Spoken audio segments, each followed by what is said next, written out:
వైష్ణవి అతి చిన్న వయసులో ది ఫేమస్ యూట్యూబర్ తిను.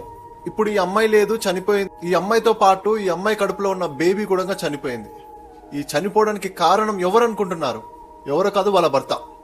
సో వీళ్ళిద్దరిది కూడా లవ్ మ్యారేజ్ అంట. అమ్మాయికి పెళ్లి చేసినప్పుడు అమ్మాయికి 17 years ఓల్డ్ అంట అమ్మాయి. ఈ అమ్మాయికి 15 మంది అన్నలు ఉన్నారంట. ఆ అన్నలు కూడా ఎట్లా ఏడుస్తున్నారంటే వాళ్ళందరినీ చూస్తే నాకు చాలా బాధ అనిపించింది.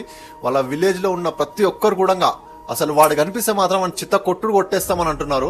అండ్ వాడు పోలీసులకు కూడా దొరికాడు. పోలీస్ వాళ్ళకి రీజన్ ఏం చెప్పాడంటే డౌరీ కోసం ఇదంతా చేశాడని చెప్పాడంట. మరి ఇంత క్రూయల్ గా ఉన్నారా అసలు జనాలు? అంటే డౌరీ కోసం చంపడం ఏంటరా?